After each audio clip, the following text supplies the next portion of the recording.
Bonjour à tous, bienvenue dans le cinéma de Julien pour cette nouvelle vidéo. Alors aujourd'hui je vais faire une vidéo complètement différente, je ne vais pas proposer de film, mais je vais revenir en fait sur un acteur, Jean-Claude Van Damme. Je ne vais pas vous faire sa filmographie, c'est juste pour poser un petit coup de gueule gentil par rapport à comment les jeunes en fait perçoivent Jean-Claude Van Damme maintenant.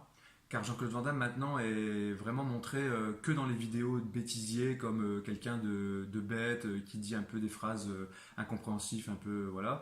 Et je voudrais remettre les choses dans leur contexte pour montrer quand même que dans les années 80-90, le mec a fait des films extraordinaires. C'était un acteur génial. Ses combats étaient super bien faits, super bien tournés. Il était d'une souplesse incroyable. Tous les grands écarts qu'il fait étaient réels. En fait, il n'y avait pas d'effets spéciaux. Donc là, je vous ai mis 7 films, mais j'en ai une trentaine en fait, hein. On peut rajouter Thème Cop, Cavale sans issue, Chasse à l'homme, Universal Soldiers, et plein d'autres.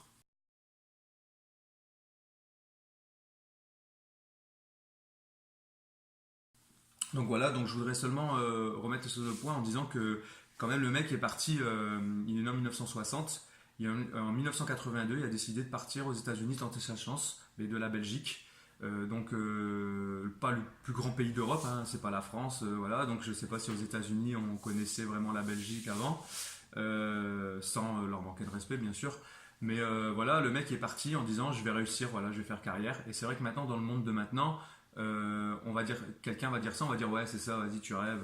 Voilà, le mec il a galéré pendant 4 à 5 ans, il a fait Karate Tiger en 86 mais qui est sorti seulement en 88, donc il a vraiment été connu en 88 quand il a fait Bloodsport. Donc quand même assez, assez énorme quand même ce qu'il a réussi à faire. Et, euh, et donc en fait, ce qui s'est passé après par la suite dans les années 90, c'est que comme il explique lui-même, il a pris la grosse tête, car en fait il faisait, on va dire, 7 à 8 fois le tour du monde dans l'année. Et pour tenir, forcément, il buvait de l'alcool, il prenait des substances un peu illicites. Et à partir de ce moment-là, il a dit qu'il a un peu pété un plomb dans sa tête. Et quand les producteurs l'appelaient en disant on a un projet pour toi, il disait non, moi je veux ça, je veux autant de millions, etc. Et donc en fait, les producteurs l'ont un peu boudé. Donc c'est pour ça que maintenant il fait des films avec un moins gros budget, quoi. Et, euh, et donc maintenant, on retient que ces vidéos-là où il était un peu sous influence et qu'il fait n'importe quoi, comme quand il est venu en France pour refaire Secret Story, je pense que c'était Love Story, voilà, où il est venu voir celui qui était dans Love Story, qui était un grand fan.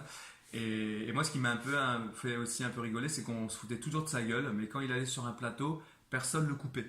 C'est-à-dire que tout le monde le laissait parler et après rigolait de lui. Mais personne ne lui disait en face parce qu'ils avaient tous peur de se prendre un coup de pied dans la gueule, quoi, entre guillemets, excusez-moi le terme. Remettre dans le contexte pour les jeunes, pour qu'ils découvrent un peu comme moi je l'ai connu dans les années 80-90, vraiment le mec super musclé, super souple, etc. Et pas comme le mec qu'on décrit dans les vidéos un peu bêtisier. Et dernière petite chose, il y a une phrase moi qui m'a toujours plu chez lui, c'est qu'il disait qu'il comprenait pas les acteurs qui se plaignaient des fans, les acteurs qui sortaient dans la rue et que quand ils étaient accostés par des fans, disaient ah ça m'énerve, j'ai pas envie de signer des photos, voilà, etc. Et lui disait toujours si on en est là, c'est grâce aux fans, c'est grâce aux fans qu'on on fait ce métier et que ça peut arriver qu'un jour on n'ait pas envie de faire des photos ou de faire des autographes, mais si ce jour-là arrive, on reste chez nous. Voilà, on reste chez nous et comme ça au moins on refuse à personne le fait de faire une photo ou un autographe parce que c'est grâce à eux qu'on est là. Et je trouve que cette phrase est géniale parce qu'en fait c'est vraiment vrai. Voilà. Et donc je voulais poser ce petit coup de gueule et si vous êtes d'accord avec moi ou même pas d'accord avec moi, n'hésitez pas à mettre un j'aime, un commentaire, à vous abonner et je remettrai une vidéo rapidement sur les cinémas de Julien. Merci, à bientôt.